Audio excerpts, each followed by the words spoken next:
Unacademy. Let's crack it.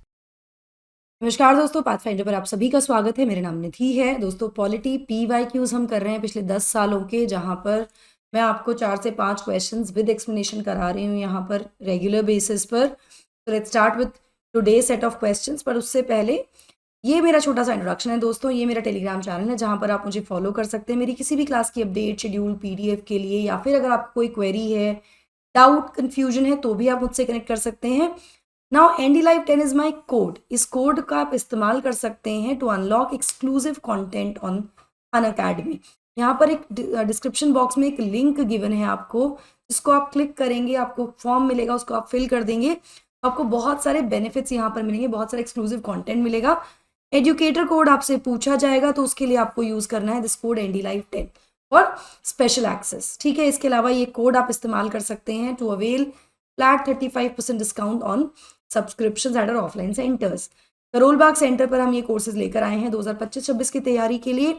जैसा कि मैंने आपको बताया, अगर आप मेरा कोड यूज करते हैं NDLive10 तो आपको 35% डिस्काउंट यहाँ मिल जाता है।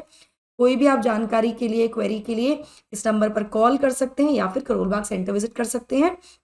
सिमिलरली मुखर्जी नगर सेंटर के लिए भी हम ये 3 कोर्सेज स्टार्ट कर रहे हैं, जहाँ पर आप मेरा कोड अगर यूज करते हैं सब्सक्रिप्शन के लिए तो 35% आपको डिस्काउंट मिल जाएगा। और कोई भी डाउट या क्वेरी है तो आप मुझे मेरे टेलीग्राम चैनल पर कनेक्ट कर सकते हैं या फिर इस नंबर पर कॉल कर सकते हैं या फिर सेंटर विजिट भी कर सकते हैं। साथ ही UP प्रयागराज में भी हम एक सेंटर स्टार्ट कर चुके हैं, जहाँ पर UPSC फाउंडेशन सक्सेस प्रोग्राम में प्लस सब्सक्रिप्शन के साथ आपको एक कोर्स मिल रहा है, साथ ही क्रैश कोर्स मिल रहा है 2024 के लिए। और UPPCS के जो एस्पिरेंट्स हैं उनके लिए भी हम एक कोर्स लेकर आए हैं, which is a UPPCS foundation success programme, बहुत ही डिस्काउंटेड फीस पर, क्योंकि ये इस सेंटर के पहले कोर्सेज हैं। This is my code that you can use to avail flat 40% discount. अभी जाइए, सिविल लाइंस में सेंटर विजिट कीजिए या फिर इस नंबर पर कॉल कर लीजिए। दिल्ली में करोल बाग में हम 2024 की तैयारी के लिए क्रैश कोर्स शुरू कर रहे हैं दोस्तों, यहाँ पर CSAT और GS के लिए आपका क्रैश कोर्स स्टार्ट किया जाएगा at a very very nominal fees. End of the month शुरू हो जाएगा। लिमिटेड सीट्स हैं तो अभी चले जाइए, सेंटर विजिट कीजिए। डिस्क्रिप्शन बॉक्स में नंबर्स गिवन है, वहां पर आप कॉल कर सकते हैं। और मेरा कोड बताना मत भूलिएगा so that you can avail the best discount and benefits on your course.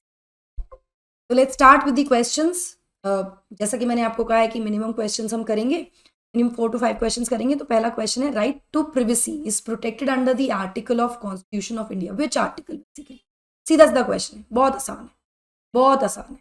कौन सा article? Article 15, article 19, article 21, article किसमें राइट टू प्रिवेसी को प्रोटेक्ट? तो it is article 21, right to life and personal liberty. एक 9 जजेस संवैधानिक पीठ court के justice KS Puttaswamy case in 2017 ये रूल किया था कि जो इंडिविजुअल प्रिवेसी है, किसी व्यक्ति की जो प्रिवेसी है, वो इंट्रिंसिक है टू लाइफ एंड लिबर्टी। ठीक है, और ये एक इनहेरेंट पार्ट बन जाता है हमारे फंडामेंटल राइट्स का, जो कि आर्टिकल 21 में दी गई है, that is right to life and personal liberty. ठीक है, तो आर्टिकल 21 के अंडर ये आ जाता है। यहाँ पर कौन से फीचर्स हैं राइट टू प्रिवेसी के, ये भी बताया गया है। तो it includes the preservation of individual personal intimacies, sanctity of family life, marriage, protection, procreation and home and sexual orientations, ये भी राइट टू प्रिवेसी में है। Privacy connotes a right to be left alone. It safeguards individuals' autonomy and recognizes one's ability to control vital aspects of his or her life. Privacy is not an absolute right. ये absolute right नहीं है, लेकिन कोई भी invasion जो इसमें किया जाएगा वो लीगल होना चाहिए, तो वो कानूनी होना चाहिए, अनलेस नहीं हो सकता based on legality, need and proportionality. जो अगर इन्वेजन हो रहा है तो उसके लिए it should be based on legality, legal होना चाहिए, आवश्यक होना चाहिए, और प्रोपोर्शनैलिटी में होना चाहिए, प्रोपोर्शनल होना चाहिए। इंफॉर्मेशनल प्रिवेसी जो है वो एक फैसेट है इसी राइट का। Dangers to this can originate from both state and non state. Next question, Rajya Sabha has equal powers in Lok Sabha in, Rajya Sabha की इक्वल पावर्स हैं लोकसभा के साथ in which of the following? Matters of creating all new India services, amending the constitution, removal of the government, making cut motion. इनमें से किस में लोकसभा और राज्यसभा की पावर्स जो हैं ऑलमोस्ट बराबर हैं? Answer is B, amending the constitution under article 368। दोनों की बिल्कुल बराबर पावर्स हैं, दोनों में से किसी भी सदन में ओरिजिनेट हो सकता है ये बिल, दोनों को स्पेशल बहुमत से पारित करना होता है, ठीक है। तो यहाँ पर अगर ऑप्शन 1 की हम बात करें, इट इज नॉट करेक्ट, क्योंकि according to article 312 parliament create कर सकती है न्यू ऑल इंडिया सर्विसेज अगर इस संबंध में एक रेजोल्यूशन को इन द नेशनल इंटरेस्ट, राष्ट्रीय हित के लिए पास किया गया है राज्यसभा के, कि पार्लियामेंट ऐसा क्रिएशन करे।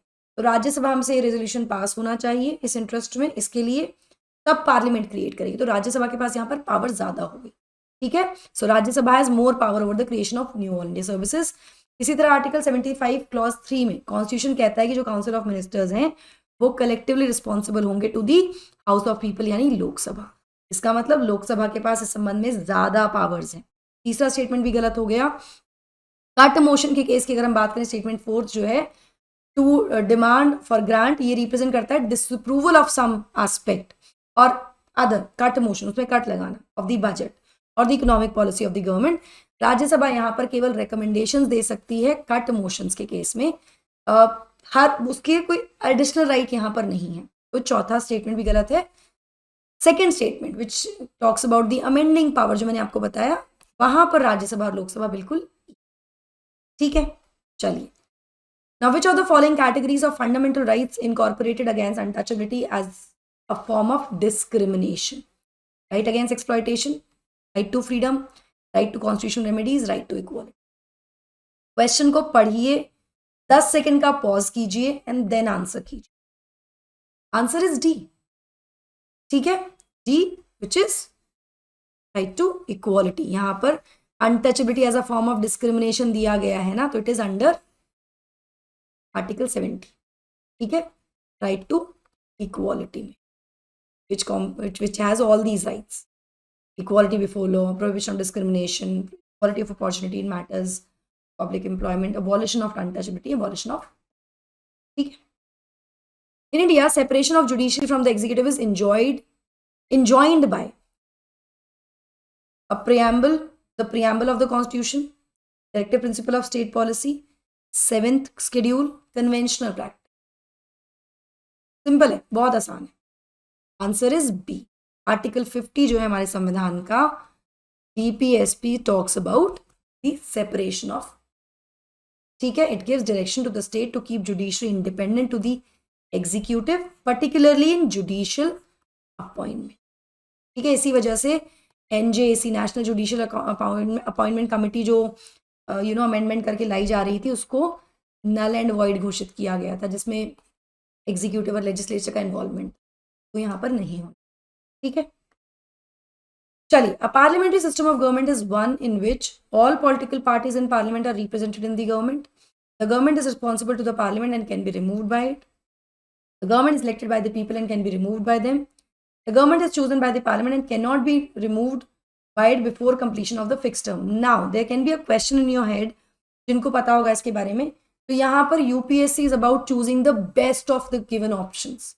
Maybe you do not find that term which is there, but इनमें से जो बेस्ट ऑप्शन है वो आपको यहाँ पर टिक करना होता है, ये ध्यान रखिएगा। So answer here is B.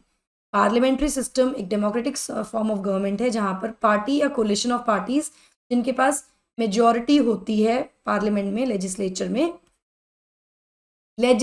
Lok Sabha में स्पेसिफिकली, वो सरकार बनाते हैं और उनका लीडर पीएम बनता है। जो एग्जीक्यूटिव फंक्शंस होते हैं वो एक्सरसाइज किए जाते हैं by the member of parliament, जिनको नियुक्त करते हैं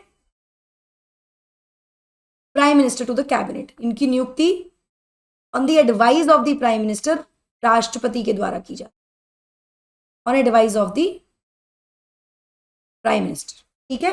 parties in the majority minority serve as opposition, ठीक है, टू द मेजॉरिटी, और उनका बेसिकली उनकी ड्यूटी है कि वो चैलेंज करें सरकार के डिसीजंस को। प्राइम मिनिस्टर को रिमूव किया जा सकता है फ्रॉम द पावर जब भी प्राइम मिनिस्टर या काउंसिल ऑफ मिनिस्टर्स को, जब भी वो मेजॉरिटी लूज कर दें इन दी लेजिस्लेचर, ठीक है। The parliamentary system originated in Britain, और इसको अडॉप्ट किया गया बहुत सारी फॉर्मर कॉलोनीज के द्वारा, लाइक इंडिया। भारत के डेमोक्रेटिक सेटअप में सरकार रिस्पॉन्सिबल होती है to the parliament and can be removed by it. Specifically not parliament as a whole, legislature या specifically Lok Sabha house of the people, ठीक है, which the council of ministers is collectively responsible.